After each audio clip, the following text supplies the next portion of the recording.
the greatest gift my mother ever gave me. She believed in me. I have overdosed on drugs on 3 occasions where I should have been dead. But I believe I was kept here for a reason.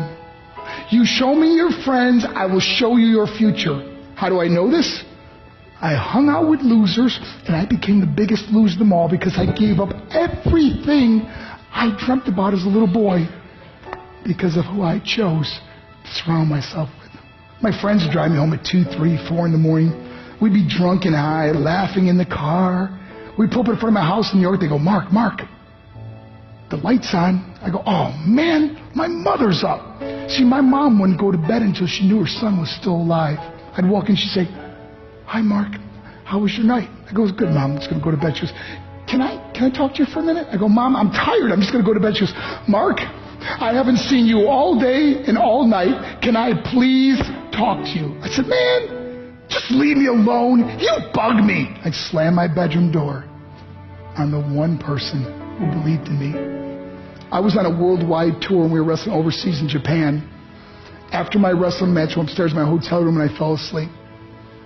There was a knock at my door at 3 o'clock in the morning. I got out of bed, I looked through the safety window, and I could see it was a Japanese promoter. So I opened the door and he said, Mark, you need to call home. There's been an emergency. I went and got on the hotel room phone. I called back to the United States and said, hey, what's going on? I said, Mark, I don't know how to tell you this. I said, just tell me what happened. I suddenly started crying. They go, Mark, I can't tell you. I said, just say it. They said, Mark, your mother died. I just threw the phone down. I ran out of my hotel room. I took the elevator to the lobby, and when the doors opened up, I just ran out into the street. I mean, there was no cars, there was no people. It's 3 o'clock in the morning. And I walked down the middle of a street in Hiroshima, Japan, and I remember looking up and just saying, Mom, I am so sorry. I flew home for her funeral, and I was so nervous to walk up to her casket, so I just stood way in the back. And I kept looking from a distance. I kept thinking to myself, Mom, please wake up. Please get up. And then I finally got the nerve to walk up to her. And as I got closer, I could see my mom for the first time. I mean, she was so beautiful. She was dressed in white. I mean, she looked like an angel. And I just stood over and I said, Mom, you are my hero. Everything I am, everything I hope to be was because of you.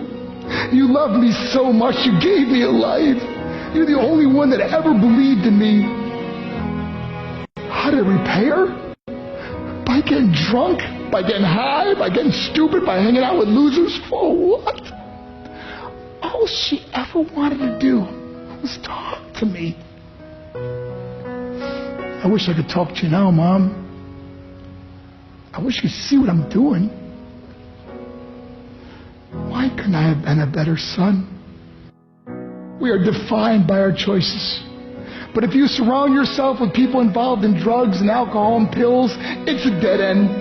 I'm not here to preach to you. I'm here to tell you I lived that life.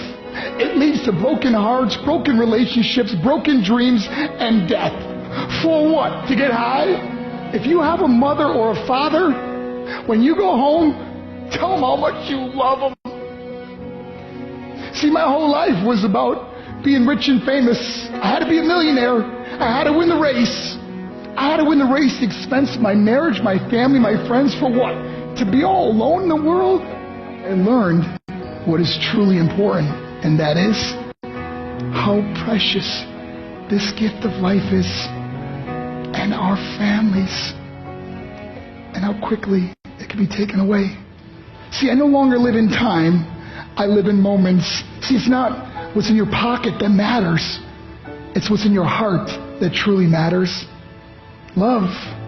Love is just a word until somebody comes along and gives it meaning. You're the meaning.